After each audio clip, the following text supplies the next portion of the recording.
What's going on, y'all? It's your boy Kofi Kingston, aka 1/3 of the New Day. You're not gonna say it with me, sir? Yeah, come on, you better participate. Let's try it again. 1/3 of the New Day, and you are watching The Young and the Wrestlers. Ha ha ha ha ha.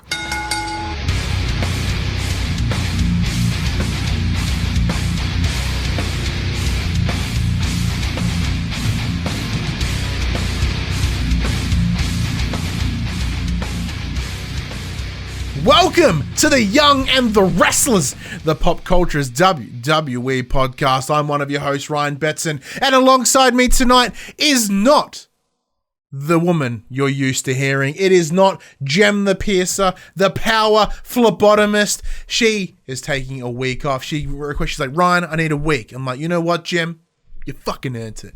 So she did. We've done nearly 100 episodes of this show, so I think she totally deserves it. So instead, I reached out into the Twitter wrestling community. I'm like, I need someone to come in and I need to give me a voice of power, a power of positivity. He harnesses what the New Day bring. And on top of that, he is a complete TikTok sensation, a celebrity, as you know, I've heard around these parts. It's Josh Robinson. It's me. I'm here. I'm excited to be here. I'm wearing a Stephanie McMahon shirt because I didn't even know you could buy Stephanie McMahon shirts. Oh, you can, and I own it. But I kind of want one. Proudly. I proudly own a Steph shirt in the style of Daniel Bryan's Yes, Yes, Yes. Because Stephanie McMahon is a McMahon, and McMahon's equal money. That's true. That is true. But this is our SmackDown in review, and it comes at you every Tuesday morning on your podcast services. That's 8 a.m., 9 a.m. on those YouTubes. If you want to join that wrestling conversation, head over to our social medias at facebook.com/group/thepopculturist, Twitter, Discord, Instagram. All those links are in the down below area. If you want to watch this show as it happens and join that conversation, head over to twitch.tv/thepopculture, where you can chat to us as we go. You can hear me rant about how marble chocolate is bum and not what I expected, because I remembered it very differently. And then Josh was like, I hate it. And then Josh and I became way more better friends. It was a good moment, and you could have experienced it. You could have been there and saw it happen, saw it blossom. Would have been nice. What's next? That cool. Yeah. One thing we'd like to do is share the conversation. Tell your friends, tell your families about this little wrestling pod, maybe even our PlayStation show for the players, which had its 150th episode today. That's just shy of 3 years, mate, talking about PlayStation. It's absolutely incredible. Now, you understand it's tough times right now, but if you want to support us financially, you can over at patreon.com/thepopculturist, as well as our merchandise store, popculturist.com/shop, where you can buy shirts and apparently quarantine masks and other assorted shit with our logos on it. Now, Josh, this is where you have a moment. Tell us about yourself. Like, I know you. I've seen you on the Twitters. We've conversed. I've listened to your own wrestling podcast, Wrestling Reverb. Check it out on all your podcast services. Tell us a bit about yourself, brother. Well, I'm just a dumb kid that lives right near Adelaide, so I'm out of the loop because Adelaide is, let's be honest, Adelaide's out of the loop with everything. So I guess I'm kind of original on wrestling Twitter. There's not many Adelaidean wrestling podcasters, whatever you really want to call us, but I'm just a person who's just really, honestly just trying to have some fun on the internet, because the internet can be kind of like, it can be kind of cruddy sometimes. So it can be. I don't know. I'm just trying to make people smile and talk about wrestling or whatever. I'll talk about whatever, really. You've seen my tweets. They're hot garbage sometimes. They may be, but those TikToks are on fire, though. That we cannot argue. Now, compared to myself, Josh, you've been watching wrestling for like near on decade at this point. Decades, even. Decades, yeah. Around about 19 years I've been watching wrestling. Never taken a break. Have never fallen out of it. I've been ups and downs and everything in between. I've just been loving wrestling. I just love wrestling. It's a part of my person. It's a personality trait at this point, I think. Yeah, so like those that can't see it in the cropping of your picture, but behind you you've got an Evolution bit of the ring mat, a nice plaque, a bunch of pops. There's a lot of merch back there. It's all up there. My camera just doesn't catch it. But yeah, I've got like Evolution plaques from Becky and Charlotte, and I've got heaps of pops and different things. I've got a Bailey little bear buddy thing. I've got all different kinds of stuff. Just over the years, just accumulated stuff, and I was like, I'm ready to put this up somewhere. Yeah. Books and everything.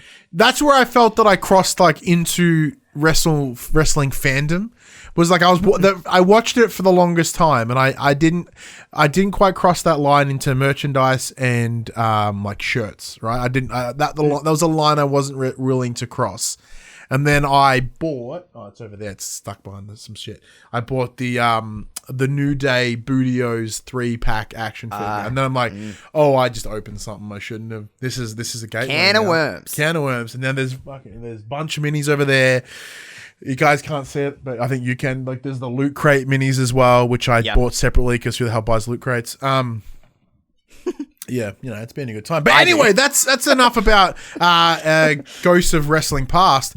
Let's talk about this week. Now, as we do every Tuesday, for those of you listening at home, we talk SmackDown. Now, once again, SmackDown continued to be at the Performance Center due to current circumstances. But things kicked off with... hang on, my phone's not loading my notes. Damn it, Jem. This is where I need you. Jem, I need your notes, man. Things kick in a gear with the New Day. Speaking of the New Day, I really should have segued off those figures, Josh. I've only been podcasting for 10 years, and I still can't quite nail it. But yeah, so they kicked things off with the New Day. They're coming down talking about their 8-time tag team championship reign. Have you thought about them getting their 8th belt?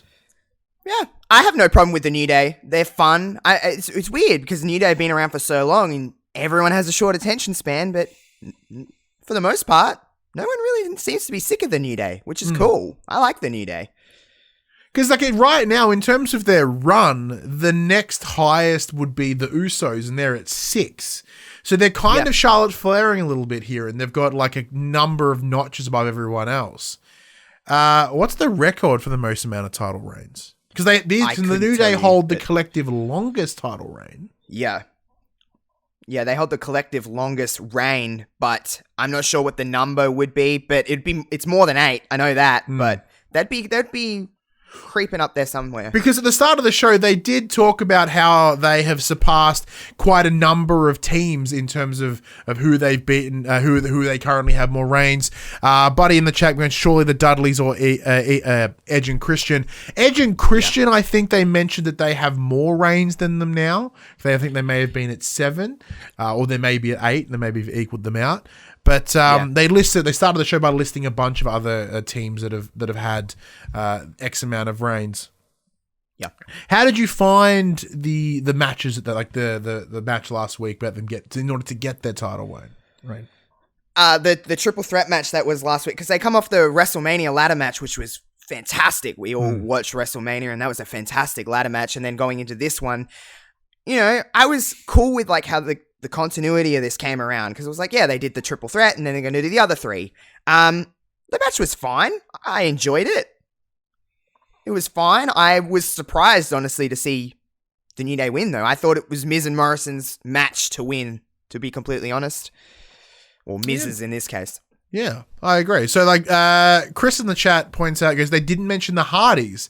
My guess is because Matt is dead to WWE. And also, if you mention the Hardys, Sheamus gets really mad, apparently. But we'll get to that a little bit later.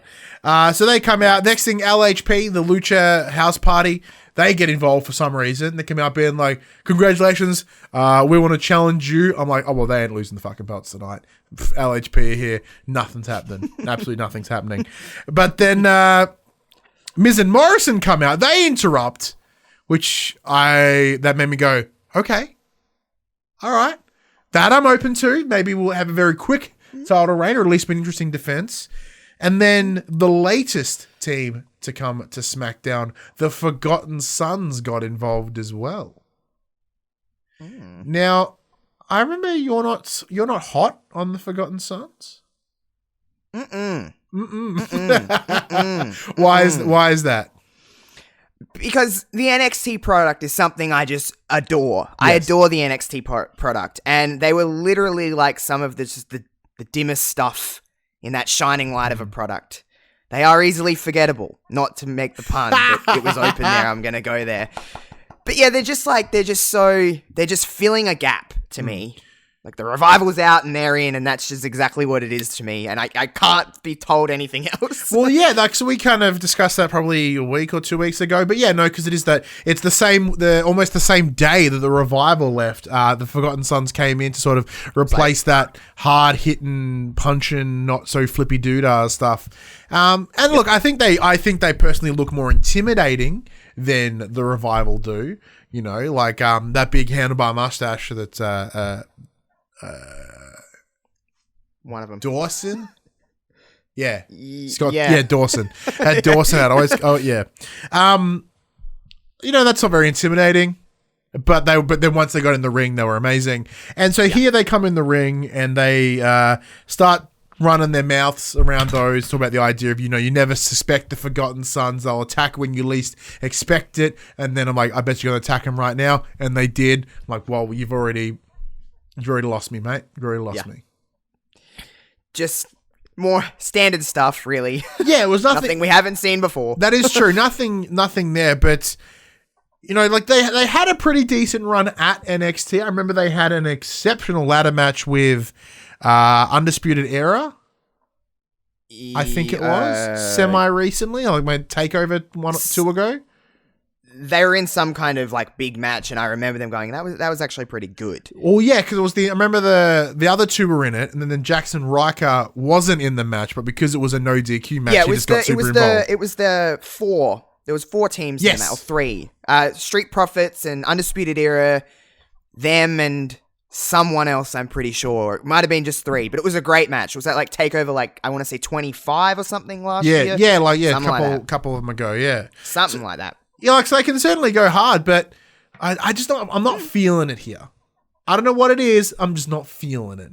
Maybe. And it's like when they debuted 2 weeks ago or 3 weeks ago, however long it was ago. I've lost all concept of time at this point. Yeah. But whenever they debuted, it's like they're already in this kind of conversation when it's like, just let them flourish a little bit longer. But it is that weird line though in terms of the title, like, because they're coming in and they're going straight for that title, those title belts, which, you know, that's ballsy. Good on ya.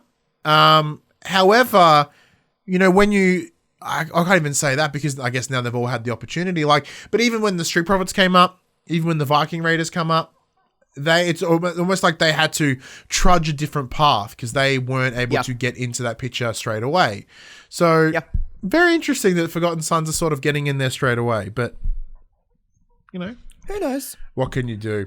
I'm here for whatever. I'm just here for the ride. Yeah. Well, let's jump ahead a little bit. We're gonna, you know, mix the card up as we go. Let's go into what the match that came out of this, which was the Lucha House Party against Miz and John Morrison. Standard match here with the win going to the Lucha House Party?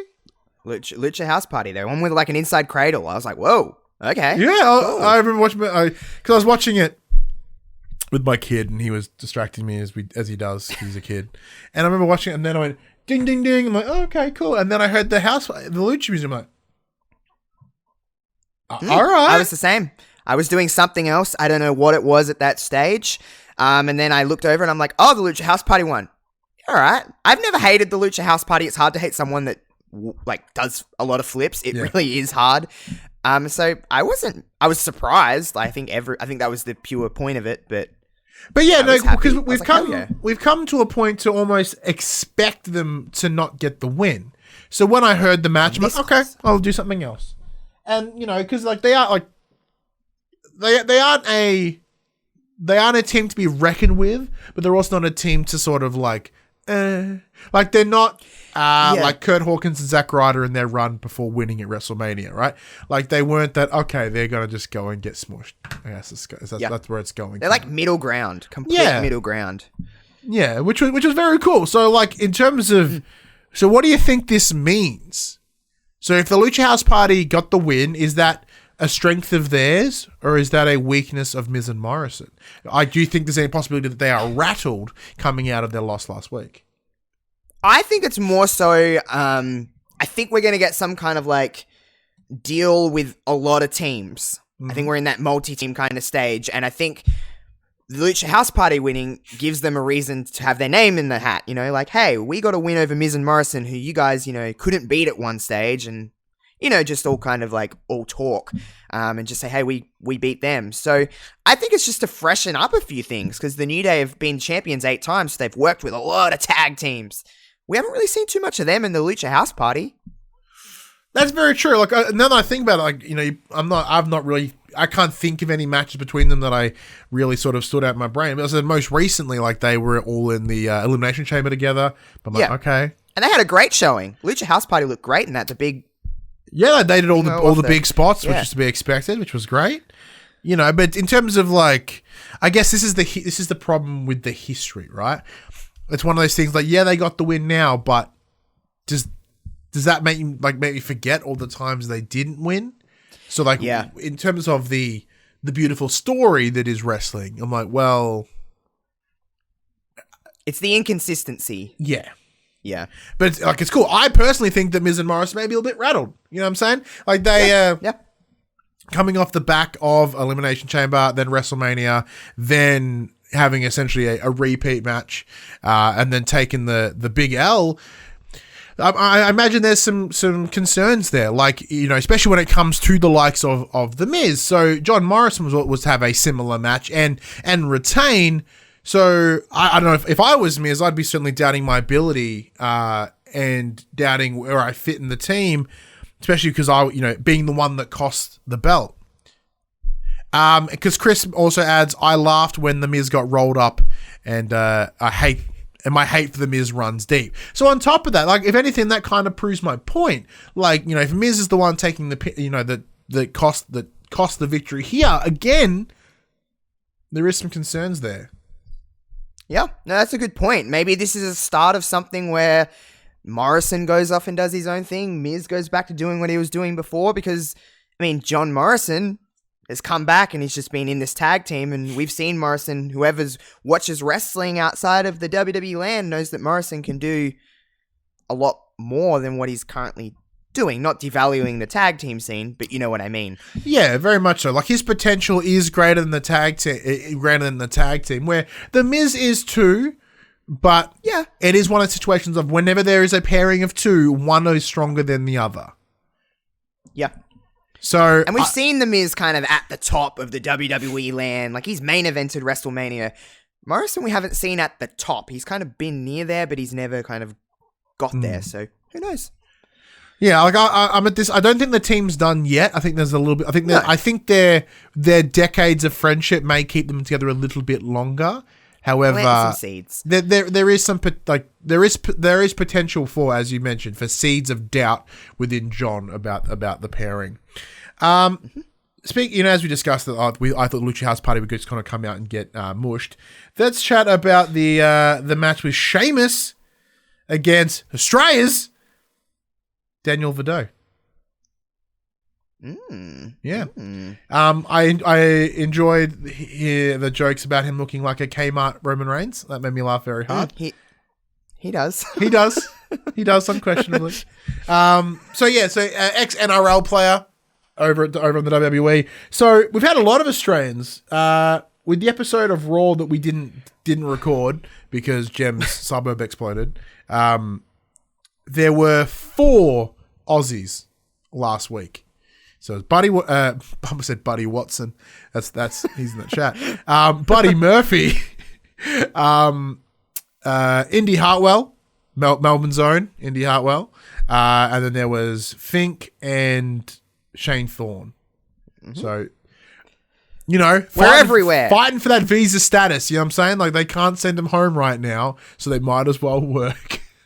Hey, national pride right here. I love Australia. That's right. So I'm like, yes. Aussie battling, you know, I mean, they're battling to keep their job, and that's much appreciated. But sadly, things didn't go well for Daniel. Give it a rundown what happened, Josh. Bro kick That was pretty much what I can remember. No, that's pretty much about it. All right, let's run through what happened. Okay, that was about it. Buddy in the chat goes, thanks, mate. Soon to be Intercontinental Champion. Got to bring back that white OG belt.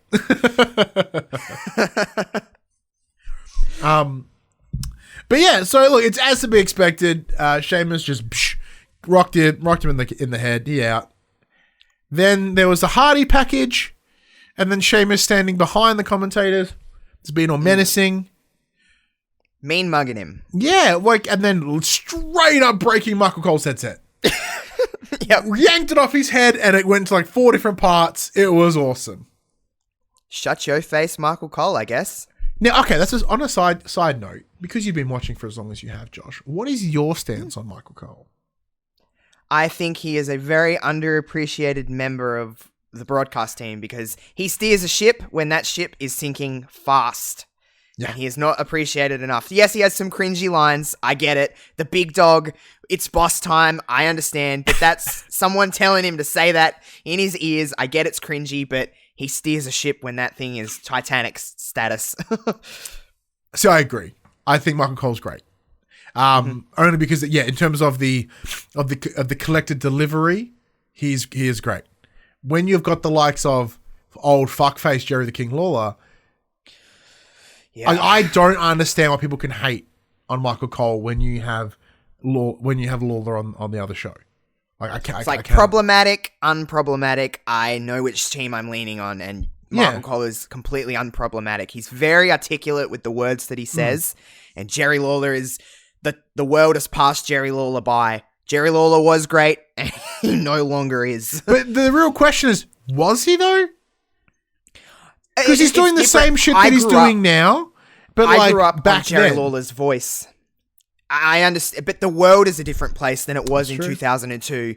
So a world was a little bit more accustomed to hearing him say puppies and different stuff and different terms. But now he says stuff like he's been saying on Raw, and it's like, it's 2020. You can't say the things you could say in 2002. But I grew up on Jerry Lawler, so it was hard for me to even realize that. Same with Jim Ross. I grew up on those are my sounds as a kid. So it's hard to get into terms of what they are now. And they're just shells of themselves. Chris in the chat just goes, he's awesome because he isn't Jerry Lawler. Tick! That's a good category. Is this person awesome? Are they Jerry Lawler? No, then they're awesome. Well, congratulations. But yeah, so what's your stance on this feud into Sheamus and the Jeff Hardy? It's not something we've seen. Well, I was going to ask you that. Is there a history? If watching 2 decades, is there a history here? Only thing I can remember is when the Hardys first come back and they fought Cesaro and Sheamus. They had a 2 out of 3 falls match. I'm pretty sure they had some kind of cage match, something. So they had some kind of rivalry built in there.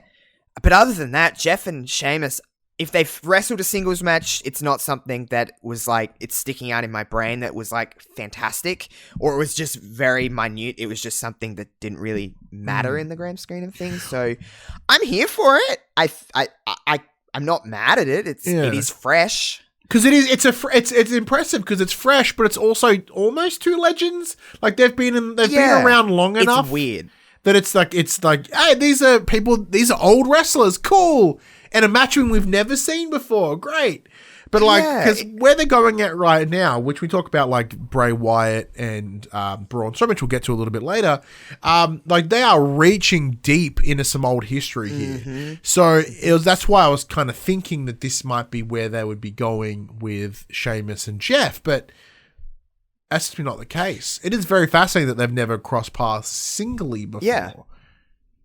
It's just been they've crossed paths, but they've never really got to the same station. It's weird. I'm here for it though. It's a weird thing of something I wasn't asking for, but also something I'm not asking for. Yeah, no, it's okay. Yeah, all right, cool. Yeah, I'm not mad. Yeah. Something that I wasn't asking for, but still happened. We had a Money in the Bank qualifying match. Drew Gulak, which I'm okay with. Drew Gulak, yeah, okay, cool. Yeah, versus King Corbin. Oh, okay, cool. You know how much I regret my my very pro Corbin winning the King of the Ring? I regret it almost instantly now. Like, I was so pro Corbin. I'm like, everyone's going to be so fucking mad. It's going to be amazing. And he won, and everyone was really mad, and it was amazing. And then it burnt out really fast. Corbin. He's a decisive figure within the world of WWE. And I always get like, I go back and forth on him. I'm like, I like him, and I can't stand him. And I'm like, I meant to not like him, but I also have watched wrestling long enough where I know, like, I know that I shouldn't like him, therefore I like him kind of deal. You know the different heat, yeah. Yeah, I understand the different, like, I get what he's doing, and he's doing it really well, so I do dislike you, but I also like you, if that makes any kind of sense. Because I even think I lost myself there. But, like, sometimes I just go, you're not very good at this. And then some weeks I'm like, you're the best. Yeah. And I can't make up my mind on whether he's a great heel or he's just dog shit terrible. Well, it's that one thing in this current this current wrestling climate, in the wrestling climate as it is, with all the social medias, whatever, no heel is really a heel.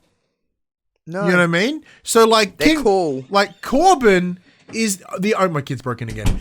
Corbin is the only real heel. Like, the fans hate him. Everyone hates him. And then on top of that, like, you know, whether it be a mix of go away heat or just genuine heat, like, it's this weird sort of line.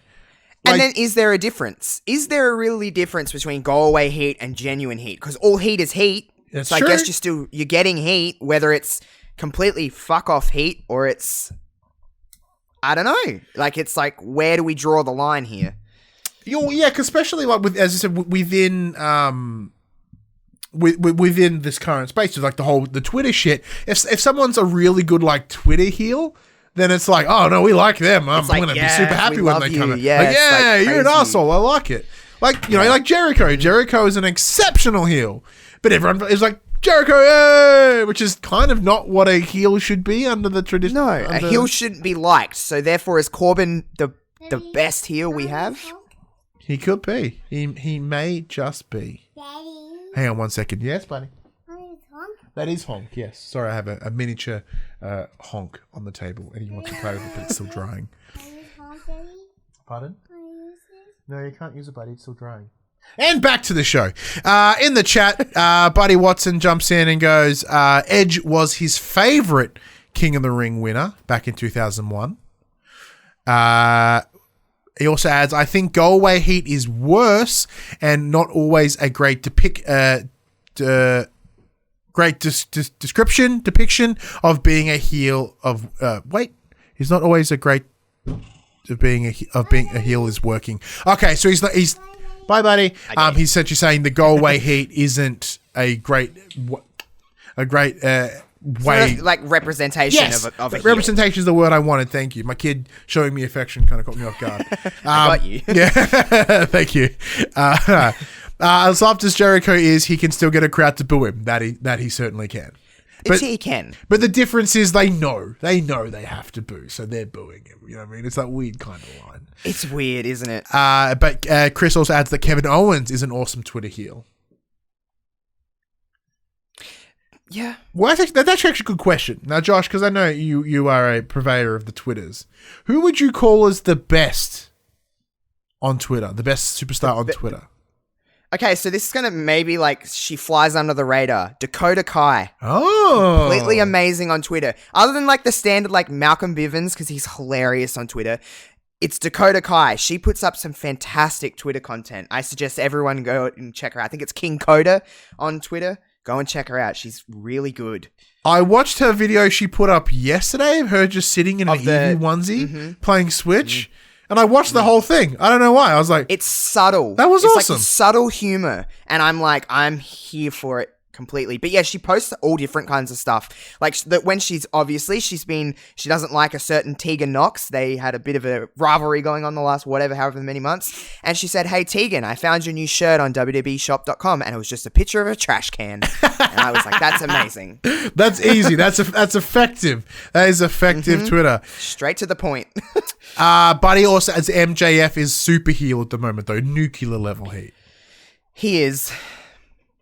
But then is it... I don't know. I have very mixed opinions on him, which will take away the whole podcast. No, let's give it it's a free-for-all, man. So what's your MJF stance? I'm going to get... I'm a very big proponent of... I'm not the biggest fan of AEW, and that's the only thing people attack me for on Twitter. That's true. You've only just recently dipped your toe in. I've dipped in and then completely dipped out again. Okay. It's not my scene. It's just not my scene. But MJF, it's like, so the reason you're a good heel is because you spit on kids and you call them assholes? Yeah, it's part I don't know if that's a good heel or you're just a complete jerk. And does it translate well? Because I don't know if it makes me want to watch you wrestle. It makes me want to turn off the television. My opinion. But it's unpopular, I know. No, look, for me... It wasn't until the Cody turn. Like, the second that he dropped that, and I was like, oh, yeah. Because, like, there's had those healing moments, and he was kind of healing out to people, but, like, keeping it very contained. And the second that turn happened, and he was able to fully unleash who he is, I was like, oh, no, I'm totally in. And he has been exceptional ever since. Like, right now, he is not competing because he has a life-threatening hangnail.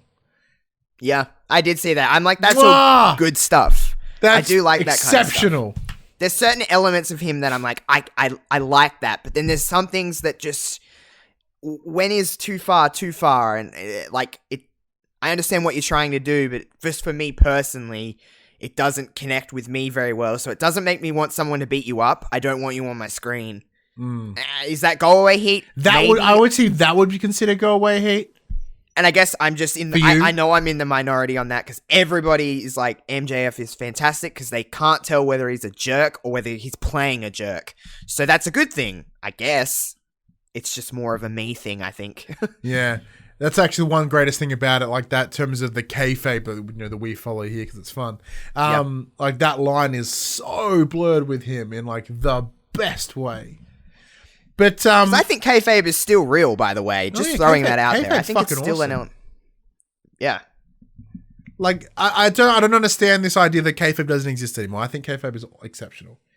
I think because the reason we say that is because we don't know the entire business. Yeah. And we never will. Yeah. And I don't know. I love suspending my disbelief. And that's what this entire show is about. I love just sort of, we know this is all fixed and planned or whatever, but I'm like, oh, The Miz was, a little bit wrong. Like shit like that is just beautifully done. I love feeling like I'm 10 years old watching wrestling again. So, because at 10 years old, I didn't know anything about wrestling other than I was like, these are like superheroes basically to me. And like, that's all I really knew and that's all I needed to know. And it was just whatever happened on my screen is what I knew. Yeah. And I miss that element of wrestling. Yeah. That's the one thing, like with the whole, the whole Twitter stuff, as we just mentioned, like that kind of, it kills a lot, which is a bit of a bummer. It does. But on the discussion of heels though, one that I just cannot get behind. I was initially at the idea of the turn, but once it happened, I instantly stopped caring, and that is Bayley. Oh, you're not on the same page there? Completely opposite side of you. I think Bayley is a fantastic heel. All right, let me have it. Tell me why I'm wrong. I'd like to hear it. Okay, so Bayley's character essentially before this heel turn was that she was a child. That's very true. Basically, She was just going around. Sasha Banks is my best friend. I want to hug everybody. I don't want to hurt anybody. Let me tighten my ponytail. That was basically essentially what Bayley was. And I knew that catered to a certain part of the audience that wasn't, I'm not a 10-year-old girl. So I was like, I understand that is what she's there for. And then, she got kind of a little stale. And like, I don't even think the 10-year-olds were really gravitating towards her anymore. And they're like, Bailey's just kind of the forgotten horsewoman. You know, they're all doing off different things, and Sasha went away for a little while last year, as everyone knows, and they dropped the tag titles and blah, blah, blah, blah, blah. And then we come to the heel turn, and it's like, what? Like, the best heels to me are the ones where there's an element of truth. At the end of the day, all Bailey was doing was helping her loyal friend. Why do we all gotta hate her for that? So why would you boo me for helping my friend that I've helped for the last 2.5 years on Raw? Why is it any different? Just because it's Becky Lynch? You don't like me anymore? So I think there's an element of truth in the reason why Bailey is like she is, and then everyone's going to turn on her? Fine. She's going to be a better version in her brain of what a better person is. So that means holding on to a championship and being loyal to her blue-haired friend. Whoa. I look into wrestling in weird ways, I know. I think he may have won me over. She's just loyal. That's all she is. And now that there's tension between Sasha and Bailey, it's crushing Bailey's world and everything's crumbling on top of her. Tamina, Lacey Evans, a Money in the Bank contract looming around her. Everything's crumbling because that friendship is crumbling. And the only thing that Bailey has to stand on isn't the championship, it's Sasha Banks. Yeah. Fuck yeah. It's her last little thread that she can hang on to, and if she loses that, she loses everything. She knows that Sasha Banks is always one step ahead of her, and she's trying to be a step ahead of Sasha, and she can't. Well, because if we talk about the match that took place here too, it was a Ladder in the Bank qualifying match with Lacey Evans and Sasha Banks, where Lacey did get the win after two women's rights. So, and as you mentioned, with the involvement, so Bailey was involved in this match, especially the outcome. Yeah. So she, in an attempt to cause a distraction by assisting with the pin by getting Sasha's leg on the rope. Yeah. Actually, kind of caused Sasha to take the L here. Yeah. Inadvertently. Yeah. And you seen the look on Bailey's face when Sasha was like, stay the hell out of this. You heard her say it. Like, she was like, stay out of it, or some paraphrasing, but whatever she said. And Bailey was like, oh God, I don't want to upset the only person that's A, helped me all this way, and B, has kept my championship around my waist. If it wasn't for Sasha Banks, Lacey Evans would be champion at Mania. So she's trying to like really grasp onto it and do anything she can, but the more she helps, the more she's actually hurting. Like, yeah, because there is that sort of hint of desperation within Bailey to maintain her title, because as we know, she's the longest running SmackDown Women's Champion. But also, as you mentioned, that looming threat of Sasha Banks. So, like, Sasha Banks has demonstrated her, not to say a lack of loyalty, but there has been chinks in that friendship before. So, just in terms of adding what you're saying, I just want to sort of double check on this. So, you're sort of discussing that Bailey is almost constantly having to try band-aid this relationship to keep it going. Yeah, because there's so many cracks. Like, in this pipe, there's so many bits of water coming out, and she's like, patching it up. Every time she patches it up, another one bursts because there's too much pressure in this. It's a pressure cooker at this point, and we can all see it. We're all waiting for the day where Sasha just clocks Bailey. That's what we're all waiting for, and everyone's been waiting for it for a long time. But Bailey's constantly, anytime she's like, there's that little thing of like, we rewind back to when the Mania match was announced, and you've seen that smile on Sasha Banks' face, like, oh, I'm in this match. Bailey was concerned because she knows the one person that always has her number is Sasha.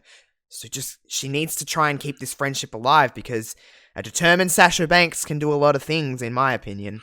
So adding to that, how do you think Sasha is responding to all this? Like, because she would be seeing, Bailey attempting to do all these providing that assistance, but not really crumbling. Do you think that Sasha's mindset would be the idea of, I'm going to take advantage of this, I'm going to hold it and wait for my moment to strike? How do you see her getting involved?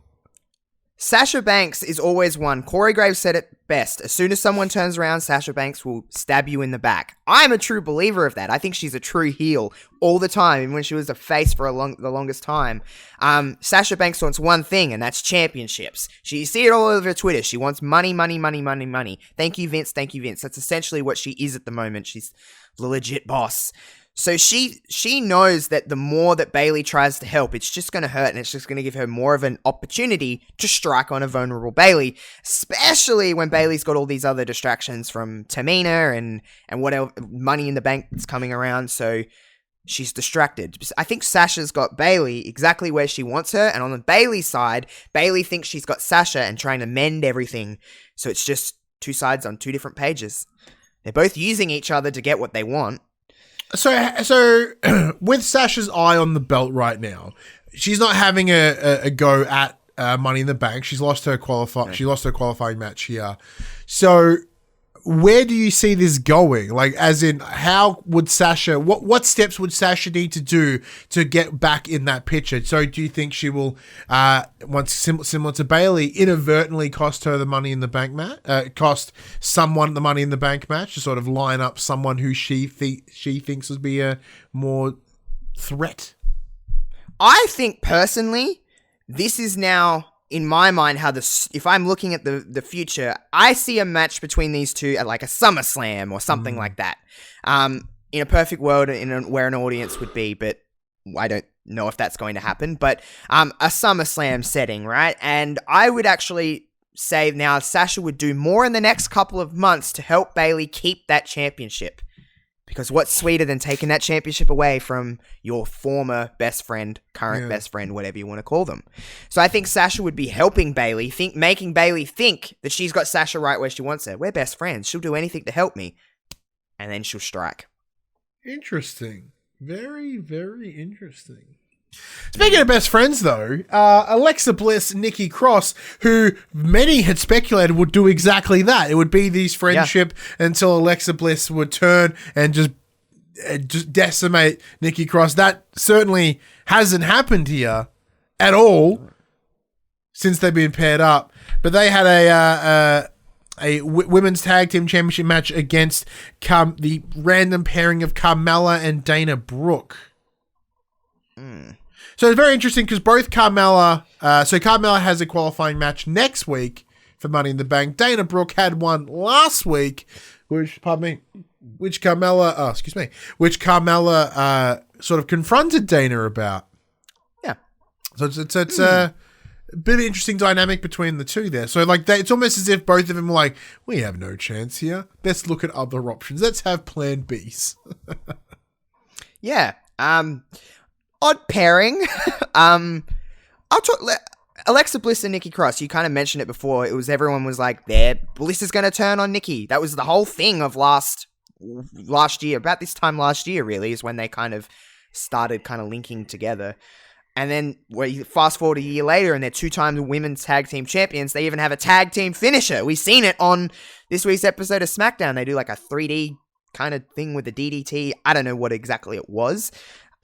But it's like, I've really started, it's taken me this long, but I've really started to like, these two are actually a really good team. Yeah. They work together really well. They play off each other really well. The mannerisms, they work together really well. On the opposite side of things, Carmella and Dana Brooke are just kind of like a random thrown together team that was already showing a little bit of weird tension in the first 2 weeks they've been together.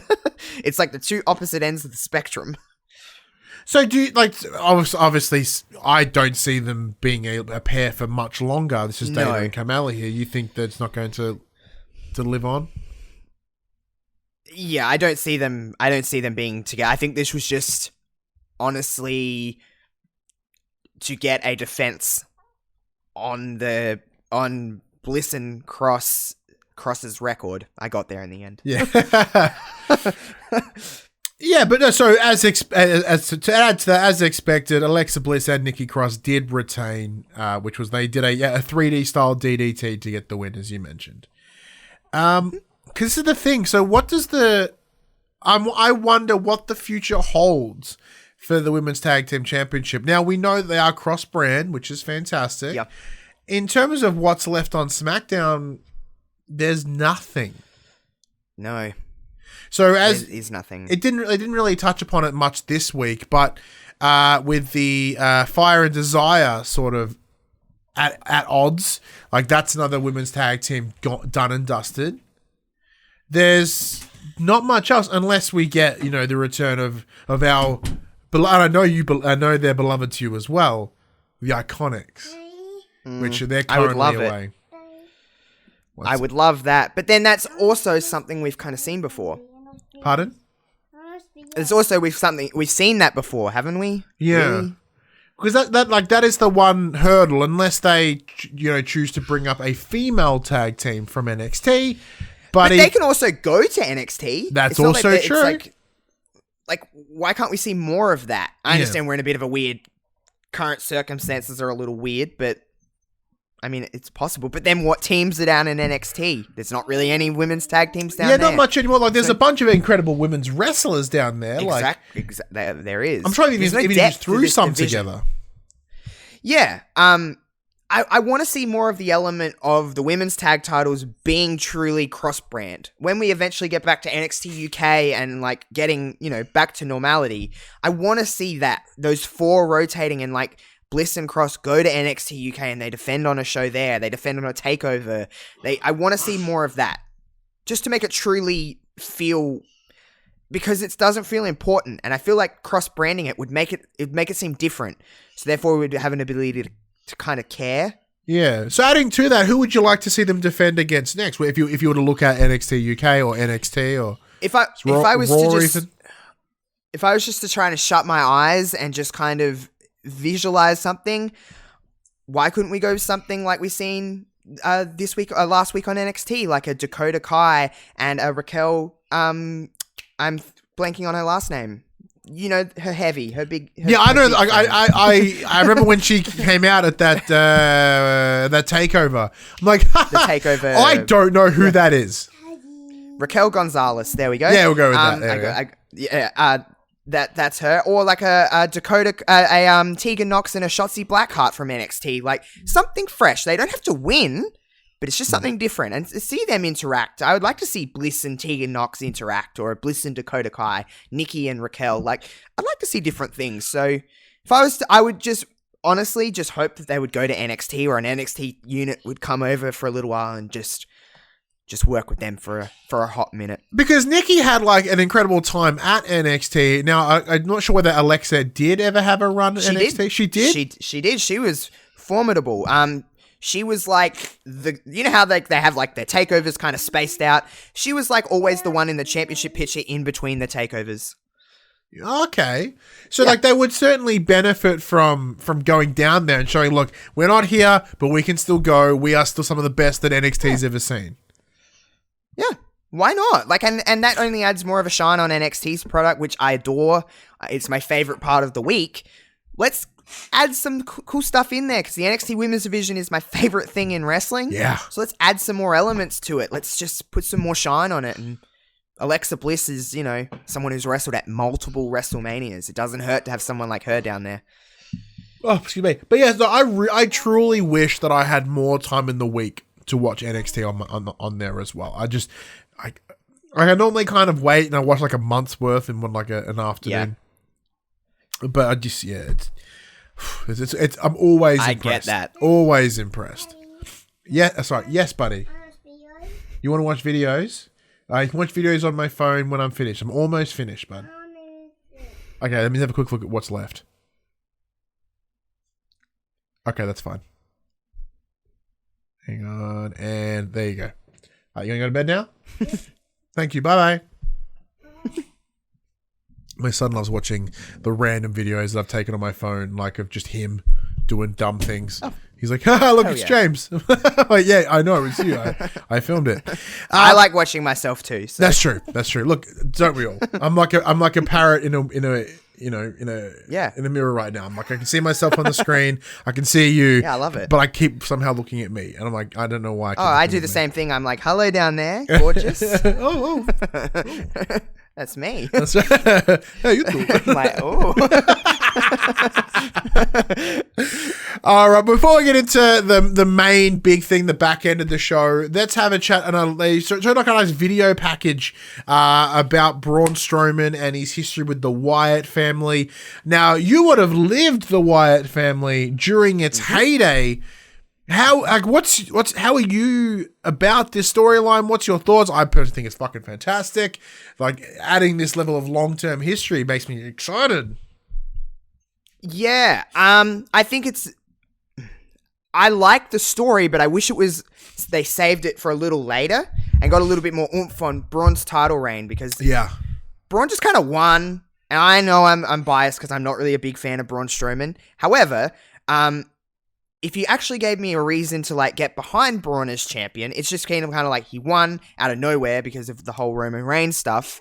He won, and then he's fighting Bray. It's like, this should be SummerSlam. This should be WrestleMania. Like, it should feel a lot bigger than it is. Like more of an ultimate sort of ending to a story. Yeah, and like giving some credibility to Braun's run, because my problem is that I don't necessarily think Bray's going to I have to blow my nose. win. Keep talking. I'm just going to slink off to the side, blow my nose. Keep chatting. I don't necessarily think Braun's going to win, and that's a problem to me, because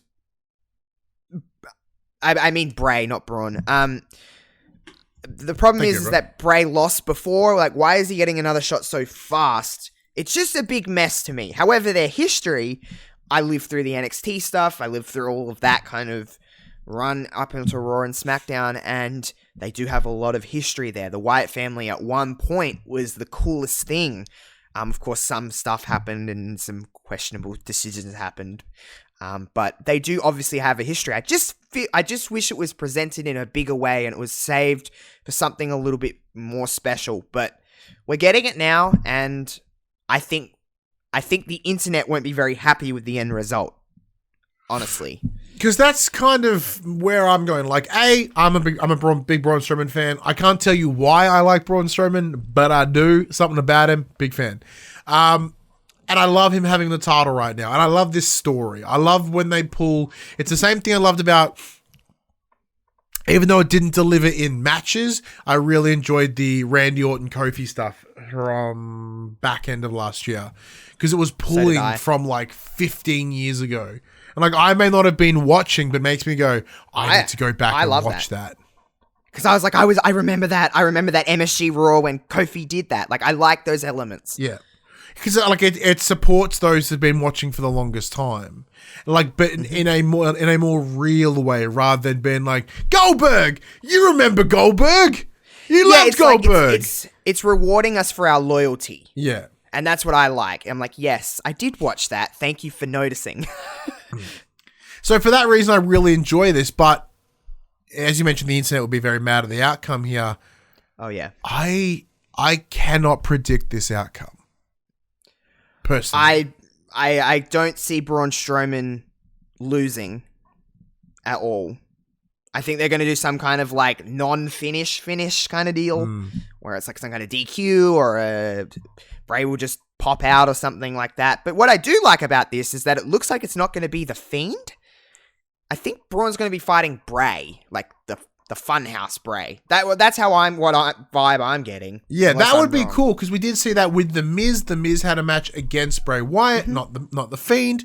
So maybe we can see that here again, and maybe the Fiend versus Braun will come a little bit later down the line. Yeah, and I think Funhouse Bray can lose. Yeah. That's how I picture it. And Fiend is more of the one where it's like, when Funhouse Bray can't do it, Fiend can do it. That's how I visualize it. I don't know if it necessarily translates on the show like that, but that's how I do it. In terms of delivery, that could kind of be an interesting story right there. It's like the idea of, as you mentioned, the Fiend is what gets the job done. And it's like, well, the Fiend's like, I'm not needed here, Bray, you can handle this. And then Bray takes the L. Yeah. It's like, okay, we greatly underestimated what Braun could do. Yeah. So, that's how I would play this out, but who knows? So obviously this transition from Bray to the Fiend versus Braun may take a little bit of time. Where do you see Braun's title reign going? Who is next on the cards for him? As your predictions that he will take the win over Bray Wyatt. If Braun's to win over Bray at Money in the Bank, do we see something maybe with a Braun Strowman and man, I'm trying to think of the SmackDown roster here. So Dash in the chat does mention Roman, because as we know, Roman missed out on an opportunity here. Like, he had to forego his Universal Championship because of his illness, because of his sickness. Sorry, and then he had to lose opportunity here because of his illness. So if anything, he does have stake. So if there ever comes a time where he can return, because, you know, under current circumstances, then yeah, I agree that he should be next in line. He should be. He has a title shot that, well, he didn't really earn. He just kind of told Goldberg he was going to do it, but that's not the point. He has the title shot that he didn't get. I hate to be this guy, but could it be King Corbin? I'd like to see that. I would love. Well, because once again, and there is history there as well. Like during the back end of last year, I believe it was, where Corbin and he had I think it was Corbin and the Revival, right? Which is being dick to everyone. No, incorrect. It was King Corbin, Drew McIntyre, and Bobby Lashley. At the back end of like 2018. Yeah, 2018. That's right. See, I get on the back. It was back end of year, but this was a while ago. Where they were sort of. And it went on forever. And it was painful the whole fucking time. Like, they actually put Braun on the shelf. You know what I mean? So, there, like, if you want to go back 2 years, there's some history there. Like, hey, you jacked up my elbow. It's just like, what else is there other than like the Romans of the world, and the King Corbins of the world? There's not much. It's just more so presented of like, what is Braun? Is Braun a face? I guess so. Yeah, is he just right Braun? now, yeah. I don't know what really is going on. So I hate to be that guy, but it's possible. Yeah. Because if you do look at it from that face heel perspective, it's like, yeah, okay, well, it's only King Corbin, really. Could it be someone like Sheamus after he's done with Jeff Hardy? I wouldn't imagine Jeff and Sheamus would be something that goes on for a super long time. That's very true, but like, you know, as good friend in the chat, Dirt Sheet Dash, did inform us on his sheet that like Jeff Hardy was in consideration, having the shot against Goldberg. So to go from, or maybe you'll have a shot to Sheamus. Oh, Sheamus decimated you. You can fuck off. Hey, Sheamus, would you like to have a go? Like, granted, it certainly would make them reconsider their decision here, but that's a bit shit. I wouldn't be mad at Jeff Hardy being champion. I know that. Jeff Hardy's one of those people that he could be the champion. I'll be like, cool. And he's not the champion. I'm like, cool. You know what I mean? I'm just so indifferent because I love him. But also, it doesn't bother me if he's not the champion. I get my Jeff Hardy fix in other ways. That sounded way more like menacing than it should have. I'll get it in other ways. Bum, bum, bum. But they did back end the show here with the 25 years of Triple H, the cerebral assassin, the game. It seemed like it would have been awesome if there was a crowd, because he came out, old HBK joined the party. Then, you know, there was a Skype phone call from Steph, from Ric Flair, from Road Dogg, and then Vince came out and did a really bad stand-up routine, and then it all kind of just ended. And it went for like 25 minutes. Yeah. It was odd. Like, there were some of it where I did like literally laugh out loud. I really enjoyed the Triple H recap where it's like, you've lost 19 times at WrestleManias for 25 years. I'm like, that's balls. That's awesome. Yeah, I like that I was laughing at. And the stuff within like Shawn and Triple H was funny because they're always funny when they're together because they're just lame. They're just lame. They're old lame guys and you're just like, this is funny. Yeah. So that was funny. And then like the Stephanie phone call was fine. And then the Flair one was really odd because he called back to continue crying. Oh, yeah. And I was like, okay. And then Road Dogg, and he just hung up on Road Dogg. And then it was all fine. And then Vince come out and it was like, I don't really understand what's happening in this. Vince needed a translator. My favorite part of the whole thing was when Steph went to call HBK a lazy-eyed fuck, and it hung up at the last second. And I'm like, oh my god, that is so Perfectly good. timed. It's like that lazy-eyed foot dude. I'm like, yes. I like that too. I'm a Stephanie McMahon guy, so you know. But yeah, the segment was fine. I just wish it was a little shorter. But yeah, the Vince part was just awkward. The difficulty that Vince was having, he kept trying to straddle this line between being sentimental and almost show, you know, as it's been joked at before, him having almost more love for Triple H than his own fucking real son Shane. Happy birthday, Shane McMahon. I'll never forget that tweet. Where he's had these moments of straddling between like, look, I'm really proud of you and what you've achieved, and you know, I love you, blah blah blah, and also, hey, remember that time that there was what was the woman's name? Katie Vick. Katie Vick. Yeah. And I'm like, okay, that all right. Then like the gobbledygook was mentioned as well, and Yep. there was. But it's just like Vince was like saying all these. To me, Vince was just saying a bunch of words that weren't really making a sentence. Yeah. It was just noise. But bless him. Honestly, I'm always gonna like kind of mark out when I see Vince. I hear his music and I'm like, okay. Even if it's a train wreck, at least it's Vince. Yeah. Dash in the chat goes, oh no, Betson, do you know about Katie Vick? I don't. I saw a picture and went, I don't want to know about that. But also, Josh, give me some rundown. So basically, Triple H and Kane were having this wonderful program in the latter part of 2002 I or think 3. I know this. 2002, and there was this story that went around that when Kane was younger, how do I put this? Is this that necrophilia storyline? Yeah, 100% it's this. And I do know there was this. and there was this segment where they had a funeral for Katie Vick, and she was a doll, obviously, and Triple H dressed up as Kane and started, what's the polite way of saying this? Humping this to imply that Kane likes dead people. I guess that'd be the best way to put it. I knew the storyline, but I didn't know the specifics. What the actual fuck? And that's Katie Vick. Why That's did a storyline Vince that happened mention on this?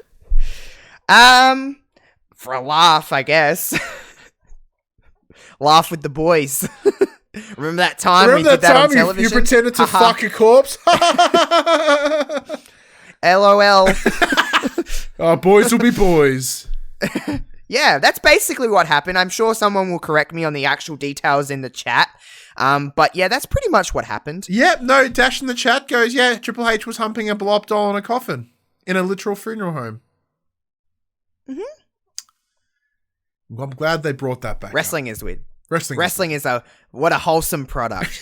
Bring the kids along. Let's go. But so they showed a lot of video packages throughout, and we saw what was originally Hunter Hurst Helmsley. Hurst, yeah, Hunter Hurst. Always get Helmsley and Hurst mixed up in terms of the order. Hunter Hurst Helmsley, which didn't go down well. The Blue Blood. Traditionalist. Yeah, and then we saw the evolution into like DX and the game and you know the King of Kings and sort of bringing into to who he is now as this old man. Oh, and they also mentioned the Bailey This Is Your Life says Mad Dog. I have no reference for that. What's that one? Oh, it's okay. I actually would encourage you to go watch. Just put it in on YouTube, or you can go on the network. Just type in Bailey This Is Your Life. It's one of the worst segments in wrestling ever. Alexa Bliss presents, you know, like the classic Rock Mankind This Is Your Life segment that, like, you know, was amazing. Well, they basically tried to like recreate an image of that with Bailey's This Is Your Life, and it was bad. It was like porn star acting. It was bad. All right. Like, sweet. oh no, the plumbing's broken. Fix it. Like, it was that bad. All right, I have to see this now. You've sold me. Yeah, just go and just type it in on YouTube. I'm sure it'll be on YouTube. Yeah, like, I'm not gonna go down the the Katie Vick hot like path, but the Bailey path I'm very intrigued by. It's like 10 minutes of just like, I don't understand. It's like, you know when you watch something and you're like cringing and you're like, oh man, like this is so bad. Yeah. It's that. Oh, rough. But it's hilarious. Okay, Dash agrees. I'd He encourage bad it. acting. Yes, it is. It's very bad acting, he says. Damn. Rough. But Well, I'd watch it. yeah, I'll watch it again. No, like, I'll go check it out. I'm sure. I'm like, if anything, you're selling it. Like, it's so horrible. I'm like, okay, I'm in. It's my favorite part of wrestling when it's so bad. As I said, like what sold me on wrestling in 2018 was the whole storyline of Samoa Joe just like, I'm going to punch you, AJ Styles, I'm going to punch your family, and then I'm going to become part of your family. Oh, amazing. I'm like, what the fuck is this? I'm in. Yeah, it's a train wreck. Yeah. Wrestling's weird. I love it. And like, it's funny when people have asked me, they're like, oh my God, what was it that sold you on wrestling? I'm like, this AJ Styles, Samoa Joe. And I'm like, that sucked. I'm like, yeah, didn't it? It's so weird how you got into wrestling. I've never heard anybody that's got into wrestling because of that. I love hearing stories of why people Well, watch wrestling. the big thing was it just happened to be Super Showdown. So I was like, well, it's in Melbourne. I thought about getting tickets just because it was in Melbourne and it was effing expensive. So I'm like, ew. Because at that time I didn't. I know. I forked out money for it. Yeah, at that time I didn't know. But then again, like, that is a regret. I wish I went. Like, even if I paid for like, $200, $100 tickets or whatever, and kind of in a shitty spot, I still wish I went. I greatly regret not going. Because like, even though it was kind of a glorified house show and I've been to a house show and they're fine, like, I really would have liked to see just like Taker's entrance or just these little things, or even just seeing the likes of the Iconics and hearing that crowd when Buddy Murphy won the title, and just all these little things I wish I got to experience. It was fantastic. It was a great experience. Yeah. So watching that at home with some friends of mine, and I was like, no, this is my new thing now. And I guess Hell yeah. having it just being in Melbourne probably what got me across that line. And I won't lie, that's probably what did it. And then it's so fascinating to me that you're like, I got into wrestling because of this, and then I think of the way that I remember why I like what I can remember of watching wrestling, and like the first memories I have, it's like so different. It's two different periods of time. Well, that's the thing. I came into wrestling at 28. You came into it at 8. You know what I mean? Like, there's a difference of how you look at the world, which is fascinating. But that does bring us to the end of our SmackDown discussions. Now, Josh, you've watched the show before. You know how this goes. If you were to rate this show using our not so patented Kurt Angle measuring system, that's right, because he looks like a thumb, you get 2 Kurt Angles. And if you need to go half, you go to a bar. Well, how would you rate this week's episode of SmackDown? Probably like a this? Would that be about right? A Kurt in a bar? Yeah, I think a Kurt in a bar is probably a good way to go about it. Kurt in a bar. It wasn't like great. It's okay. I watched it. Yeah. Yeah, look, I'd go a straight old Kurt right down the middle. Like, there was a couple of things there that caught my interest, but nothing about it really pushed me being like, I have to watch all of this. And I think that's probably the big hurdle that we're going to be facing under current circumstances. We will have a bunch of subpar shows, or like just straight up down the line. Like, thankfully nothing has been horrendous. Like, if I remember, there were some shows, some Raws, like right when the ratings were really sucking ass, and like those shows were just shithouse, and that hasn't been recently, so I'm pretty happy with that.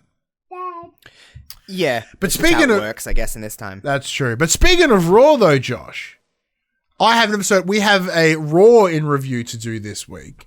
Jem is still out. Will you like to join me for some Raw action? Imagine if I just straight up said no. If you said no, I would probably be like, hey, here's Josh on Wednesday. Oh. Of course. Excellent. I'll be back here.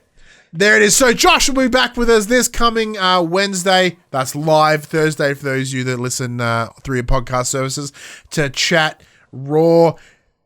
This has been our SmackDown in review. It comes at you every Tuesday morning at 8 a.m. on your podcast services, 9 a.m. on those YouTubes. If you want to join that wrestling conversation, head over to facebook.com/group/the Pop Culturist, Twitter, Discord, Instagram. All those links are in the down below area. If you want to join the conversation as it happens, head over to twitch.tv/the Pop Culturist, where we record this show, or actually all our shows, live and in front of you. And you can join us in the chat, and you can educate me about doll humping in the wrestling and other assorted facts, which is funsies. And we also understand that, before we jump in there, we'd like you to share the conversation, tell your friends, tell your families about this little wrestling pod.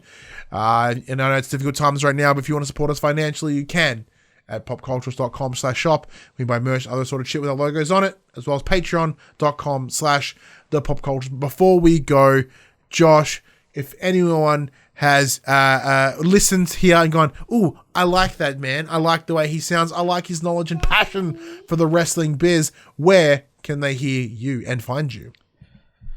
So if you want to know what I'm going up, just head over to my Twitter at JoshRobinson00, and all my links are there to all my shows. I have a whole network of shows. You have a wrestling network of shows. So if you don't necessarily love pro wrestling, it's fine. I got you covered. I do pop culture shows, whatever you want to listen to about music, a little bit more serious stuff. I have stuff that listens to, if you're just into classic wrestling, I go back and watch the Ruthless Aggression era of wrestling. I do all different kinds of stuff. I'm on Twitch, I'm on YouTube, I'm on TikTok, importantly on TikTok. And then, just tweet at me about Paramore and Hands Like Houses, and I'm a happy guy. That's true. Like the ratio is pretty divided. Yeah, it's like houses, Paramore, and wrestling and TikTok. I guess it's all kind of, and my cat. It's nicely quartered up, which is very nice. But anyways, until we come back to talk about Raw, I'm Ryan Betson, and I'm Josh Robinson, and we'll see you then. Bye. Bye. There's a nice little bye from my son. Hope that came through the mic.